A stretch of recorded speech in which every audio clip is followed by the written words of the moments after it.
Friends, today your concept. आज का जो हमारा कॉन्सेप्ट है वो बहुत जनरली वर्ड्स यूज के लिए है। As use of who, whom और whose। देखिए, ये जनरल से बहुत आमतौर की भाषा में, हमारी बोलचाल में, इंग्लिश में, स्पीकिंग में, जहां भी देखिए इसकी हर जगह आवश्यकता पड़ती रहती है।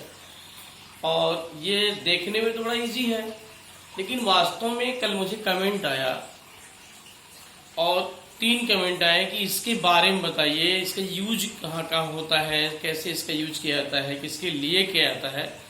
तो मैंने इसके लिए आपको वीडियो देना उचित समझा। और हाँ, इसको हम डिटेल में बताने जा रहे हैं। अंत तक, एंड तक वीडियो देखिए, तभी इसकी पूरी जानकारी हो पाएगी, तभी आनंद मिल पाएगा। यदि आप मेरे चैनल पर नए हैं तो सब्सक्राइब करना न भूलें। सब्सक्राइब करें, तुरंत लाइक करिएगा, शेयर करिएगा। तो आइए देखते हैं हु का यूज कहाँ किया जाता है। हु का यूज लिविंग मीन्स सजीव, जीवित चीजों के लिए किया जाता है। और हिंदी में कौन के अर्थ के लिए किया जाता है। हमेशा ये सब्जेक्ट की तलाश करता है, हमेशा सब्जेक्ट की तलाश करता है। और पॉजिटिव सेंटेंस में डू, डज, डिड का प्रयोग नहीं किया जाता है। केवल निगेटिव सेंटेंस में किया जाएगा, लेकिन पॉजिटिव सेंटेंस में नहीं किया जाएगा। ओनली वर्ब का प्रयोग किया जाता है। हाँ, इसको हम रिलेटिव प्रोनाउन में, जहां हम कौन के अर्थ में साधारण में करते हैं, रिलेटिव प्रोनाउन में हम इसको जो के अर्थ में प्रयोग करते हैं। जो या जिसने। जैसे मैं एग्जाम्पल दिया हूं, इस कार्य को कौन करता है, इस कार्य को कौन करता है, यहां है को। इस कार्य को कौन करता है। Who does this work? यहाँ ये हेल्पिंग वर्ब नहीं है, यहाँ ये वर्ब है। डू माने करना, डू में एस या यस लगा दिया गया।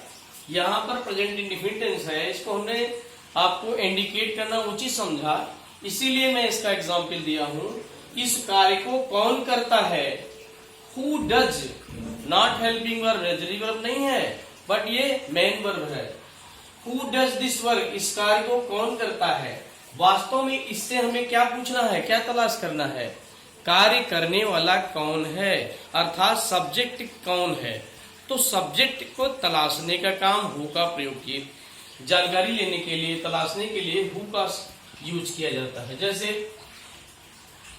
अंग्रेजी तुम्हें कौन पढ़ाता है। तुम्हें अंग्रेजी कौन पढ़ाता है। पढ़ाने का काम कोई सब्जेक्ट करता है, तो सब्जेक्ट की तलाश यहाँ नहीं, पता नहीं है, इसलिए सब्जेक्ट तलाशने के लिए हमने काय का यूज किया, हु का यूज किया।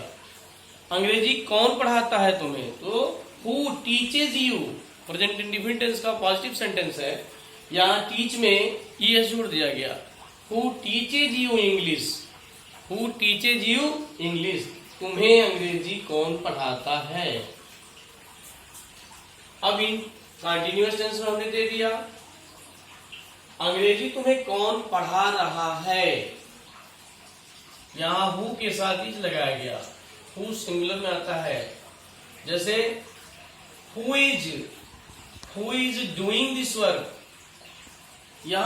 इस कार्य को कौन कर रहा है, इस कार्य को कौन कर रहा है, who is doing this work. तुम्हें अंग्रेजी कौन पढ़ाता था, पास्ट टेंस में मैंने कर दिया ताकि कहीं भी आपका डाउट न रह जाए, कंफ्यूजन न रह जाए। तुम्हें अंग्रेजी कौन पढ़ाता था।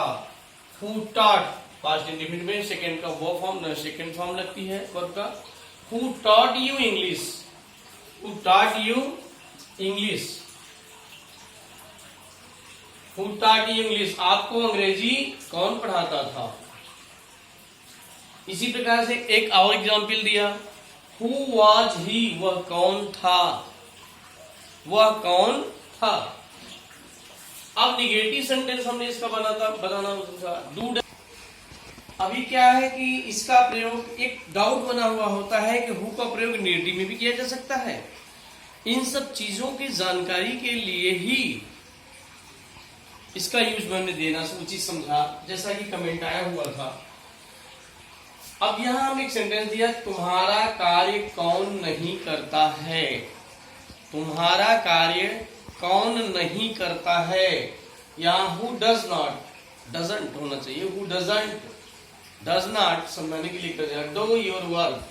Who does not do your work, do verb है, तो who does not do your work, आप तुम्हारा कार्य कौन नहीं करता है। इंटरोगेशन मार्क करते जाइएगा। इसी प्रकार से हमने इसका साधारण यूज बताया, फिर नेगेटिव में इंडिकेट कर दिया। यूज ऑफ ह्यूम, जो ह्यूम शब्द होता है वो इसी हु का ऑब्जेक्ट होता है। हु सब्जेक्ट है, ह्यूम ऑब्जेक्ट है। वो सब्जेक्ट की तलाश करता है, ह्यूम जो है वो ऑब्जेक्ट की तलाश करता है, लेकिन लिविंग थिंग्स के लिए ही यूज किया जाता है। इसका यूज लिविंग के लिए नहीं, सजीव के लिए किया जाता है। हिंदी में किसको के अर्थ में यूज किया जाता है, यह ऑब्जेक्ट की तलाश करता है, यह ऑब्जेक्ट की तलाश करता है। जैसे एग्जाम्पल मैंने दिया, पिछले वर्ष मैं किसको पढ़ाता था। पिछले वर्ष मैं किसको पढ़ाता था। whom किसको, did I teach, present past indefinite है। whom did I teach verb का first form, English last year interrogation mark. तुमने कल किसको पीटा था। किसको, कर्म की तलाश है, तुम तो वर्ब ना सब्जेक्ट हो गया। जिस प्रकार से यहां मैं पढ़ाने वाला था सब्जेक्ट था, ऑब्जेक्ट की तलाश थी, यहां भी सब्जेक्ट ऑलरेडी प्रेजेंटेड है। देखो, तुम कल किसको पीटा था, तुमने कल किसको पीटा था, तो तुम तो पीटने वाले हो, सब्जेक्ट हो, ऑब्जेक्ट की तलाश करना है। whom did you beat yesterday, whom did you beat yesterday। अब अगला सेंटेंस, फिर वह अपनी पुस्तक किसको दिया था।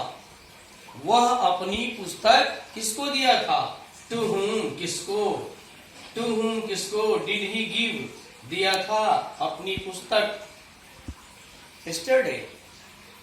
अब नेक्स्ट है, इससे आप ढेर सारे एग्जाम्पल आप तैयार कर लीजिए, एक्सरसाइज करेंगे, जितने ही प्रैक्टिस करेंगे उतना ही बढ़िया आपको अच्छा नॉलेज हो जाएगा, कहीं भी डाउट नहीं रह जाएगा। यूज ऑफ हुज, हुज का प्रयोग किसका और किसकी के लिए किया जाता है, व्यक्ति और वस्तु दोनों के लिए, पोसेशन के लिए। पोसेशन मीन्स संपत्ति, अधिकार।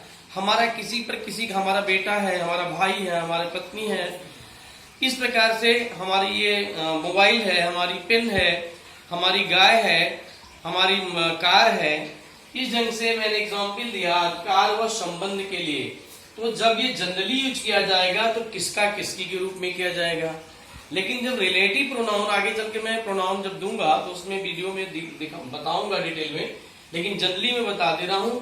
जैसे यहां मैंने दिया है कि जो हु का प्रयोग रिलेटिव प्रोनाउन में जो के अर्थ में किया जाएगा, तो मैंने नीचे दर्शा दिया है। अधिकार और संबंध के लिए हम हुज का प्रयोग देते हैं जानकारी के लिए। हुज ब्रदर इज ही, वह किसका भाई है। हुज ब्रदर इज ही, वह किसका भाई है। वह किसकी बहन है, वह किसकी पत्नी है, वह किसका बेटा है। यह किसकी पुस्तक है, यह किसकी गाय है। इतने ढेर सारे आप सेंटेंस तैयार कर सकते हैं। हुज ब्रदर इज ही, वह किसका भाई है। Whose pen is this, whose book is this. तो अधिकार और संबंध पोसेशन के लिए किया जाता है। हमने रिलेटिव प्रोनाउन को थोड़ा सा दर्शा दिया। जैसे मेरे पास एक गाय है जिसका दूध मीठा है। I have a cow whose milk is sweet. मेरे पास एक गाय है जिसका, अब ये हुज का अर्थ जिसका क्या अर्थ में आ गया। Whose, I have a cow, मेरे पास एक गाय है, हुज मिल्क इज स्वीट, जिसका दूध मीठा है। फिर रिलेटिव प्रोनाउन में हमने हु का यूज यहाँ दिखा दिया, जो के अर्थ है द बॉय, वह लड़का जो कल हमें मिला था एक विद्यार्थी है।